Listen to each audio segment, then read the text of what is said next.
Como é que foi lá no interior, vocês muito pequenos e tal, escola difícil, a sua mãe professora, e aí, antigamente, a escola, quando eu estou falando antigamente, não estou falando de muito tempo não, viu, gente? Que é para vocês entenderem que nós estamos falando aí de alguns anos, né? E aí, vocês, existia um acordo entre o seu pai e a sua mãe para que a gente sabe que o homem da roça ele precisa trabalhar muito. Eu tive a oportunidade de conversar com o professor Fernando, ele disse, rapaz, o papai era assim uma coisa espetacular, né? Tinha a roça, tinha tudo, mas ele dizia, não, o principal, o primordial é o estudo. E ele sempre foi o homem do entendimento e a sua mãe era exatamente a professora que estava alfabetizando todo mundo. Exatamente, né? Muitos na nossa região foram alfabetizados pela minha mãe. Ela começou como professora aos 18 anos de idade, ainda solteira, antes mesmo de casar. E continua até hoje, né? Continua até hoje trabalhando com muito prazer, com muita satisfação. Eu já até pedi para ela amenizar mais um pouco, mas ela disse: não, me deixe trabalhar, é uma coisa que eu faço com muito prazer. E nós tivemos a graça de ser alfabetizado por ela. Nessa época, né, cada época a sua época, as escolas eram mais difíceis, né, não tinha uma escola maior que tivesse separado primeiro, segunda, terceira série.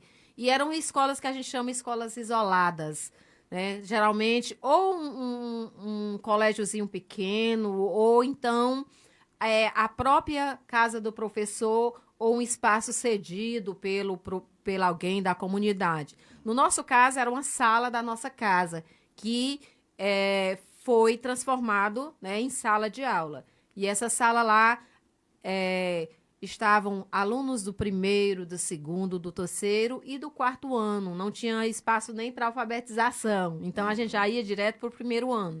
Mas como nascemos dentro de uma escola, quando a gente chegava no primeiro ano, já estava ali lendo, graças a Deus. E a mãe foi essa professora que, quando a gente estava em sala de aula, sempre muito profissional.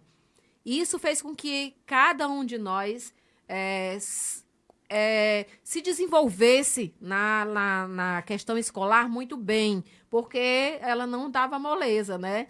Como professora, na hora de ser professora, era professora de todos por igual. E meu pai, esse homem que sempre, como eu digo, que eu tive a graça de ter e ter até hoje, meus pais, que dividiu as atividades, desde as atividades domésticas, desde as atividades da agricultura, porque como a escola era sempre dentro de casa, muitas vezes meu pai deixava de ir para a roça e ficava ali cuidando dos filhos menores, quando a gente ainda era pequeno, fazendo almoço, ajudando a fazer a merenda da escola, né? Porque minha mãe era professora, merendeira e auxiliar de serviços gerais. Coordenador era tudo, Tudo, né? tudo, né? Então, fazia tudo isso, planejava na madrugada, no sábado. Quantas vezes eu acordei nesse tempo, nem energia ainda tinha na nossa casa, e ela estava lá.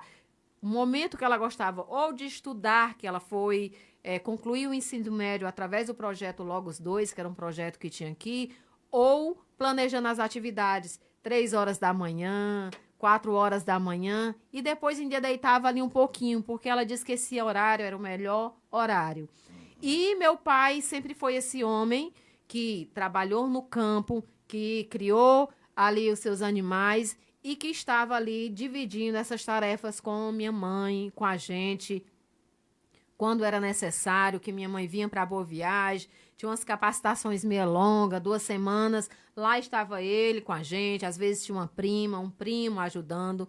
E quando maiores, dividíamos também as atividades da roça, né? Plantar, colher, sempre foi um prazer. Mas, em primeiro lugar, os estudos. E isso eles não mediram esforços.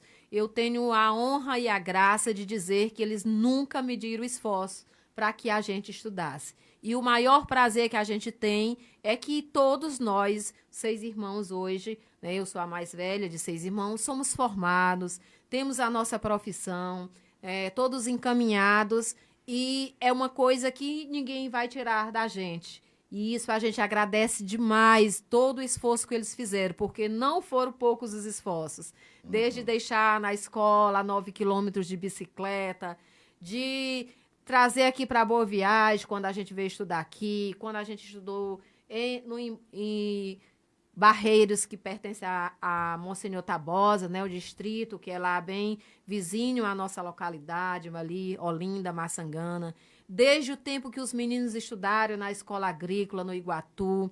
Então, todos esforços eles fizeram para que a gente tivesse uma boa educação de qualidade.